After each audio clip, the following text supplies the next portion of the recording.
अति सुधो सने को मारक। और इस कविता के कवि कौन है? घनानंद। इस कविता के कवि हैं घनानंद। याद रहेगा? Yes sir. और कवि घनानंद प्रेम पीर का कवि है। कैसा कवि है? प्रेम पीर का। प्रेम पीर का कवि। प्रेम पीर का मतलब होता है एक तरफा प्रेम, प्रेम में धोखा खाया हुआ, प्रेम में आंसू बहाया हुआ कवि था कौन? घनानंद। घनानंद। घनानंद का पहला पंक्ति है अति सुधो स्नेह को मारक। और ये पूरा पंक्ति जो बोला गया है घनानंद द्वारा सुजान को बोला गया। किसको बोला गया है? सुजान को। याद रहेगा? Yes sir. सुजान से घनानंद कहते हैं। सबसे पहले कविता का हेडिंग का मतलब समझिए। कविता का हेडिंग है अति सुधो स्नेह को मारक। अति मतलब बहुत ज्यादा, अति मतलब बहुत ज्यादा, सुधो मतलब होता है सरल, सुधो मतलब सरल। घनानंद सुजान से कहते हैं हे प्यारे सुजान, प्रेम का जो मार्ग है, मार्ग, मार्ग लिखा है ना, मार्ग, मार्ग मतलब क्या? रास्ता। हे प्यारे सुजान, प्रेम का जो मार्ग है अति सुधो है। अति सुधो मतलब अति सरल, बहुत ज्यादा सरल है, बहुत आसान है, कोई भारी भरकम नहीं है। ऐसा घनानंद किससे कह रहे हैं? सुजान से कह रहे हैं।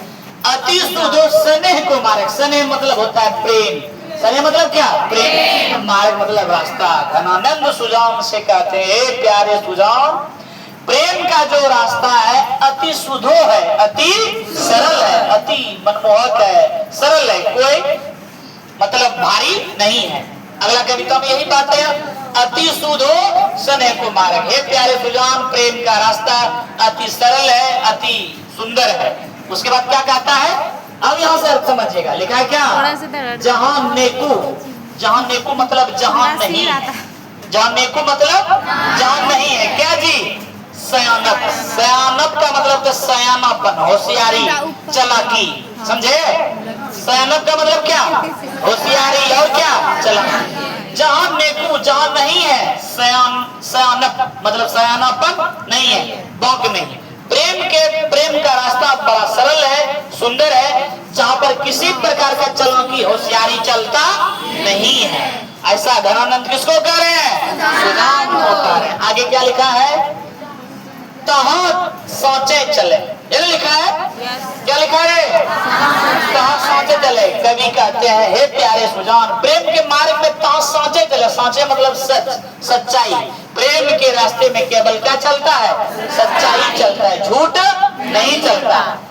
तहाँ साँचे चले, केवल प्रेम के मार्ग में सच्चाई चलता है, इसमें झूठ का कोई बोलने वाला नहीं है। ताजी क्या लिखा है? तहाँ साँचे चले, जहाँ सच्चाई चलता है। ताजी, ताजी मतलब त्याग कर। ताजी मतलब क्या? त्याग कर। क्या? अपना पराया सबको त्याग कर इस रास्ते पर चलना पड़ता है। जुजुक है, कपटी, जय, निशाक नहीं। इसमें किसी प्रकार का छल कपट वाला बात नहीं रहता है, सियानापन, होशियारी इसमें चलता नहीं है। उसके बाद क्या कहता है? घनानंद। घनानंद मतलब खुद यहाँ पर कवि है। घनानंद कहता है घनानंद प्यारे सुजान। लिखा है? हम कहते हैं कि हे प्यारे सुजान सुनो, हे प्यारे सुजान सुनो। ये बात कौन कह रहा है? घनानंद। घनानंद प्यारे सुजान सुनो। प्यारे सुजान, घनानंद तुमसे कह रहा है सुनो। क्या? यहाँ क्या लिखा है? क्या लिखा है? यहाँ एक तय दूसरों आंख नहीं। घनानंद सुजान से करेंगे प्यारे सुजान, यहाँ एक तय दूसरों आंख नहीं। प्रेम के मार्ग में एक के अलावे किसी और का कोई स्थान नहीं होता। यहाँ एक तय, एक के अलावे, तय मतलब क्या? एक के अलावे दूसरों आंख नहीं। दूसरे के बारे में सोचना भी महापाप है। ऐसा घनानंद किससे कह रहे हैं? सुजान से। सुजान का मतलब समझे? घनानंद प्यारे सुजान सुनो। घनानंद कह रहा है सुजान से कि तुम सुनो। क्या जी? यहाँ एक तय दूसरों आंख नहीं। प्रेम के रास्ते में एक के अलावे किसी दूसरे का कोई स्थान नहीं होता है, ये कह रहा है। आगे क्या कहता है सुजान से?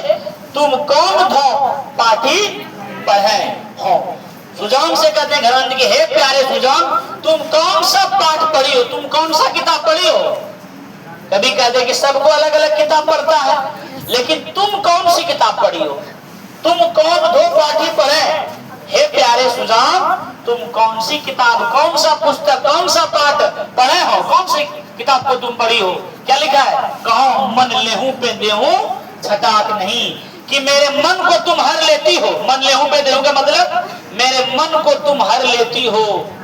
लेकिन क्या लिखा है? मैं लेकिन देहूं छटाक नहीं, लेकिन तुम्हारे ओर से मेरे प्रेम का कोई उत्तर नहीं आता है। तुम कौन सी किताब पढ़ी हो, कौन सा पाठ पढ़ी हो कि मेरे मन को तो हर लेती हो, लेकिन मैं देहूं छटाक नहीं, लेकिन तुम्हारे ओर से कोई मेरे प्रेम का उत्तर आता नहीं है।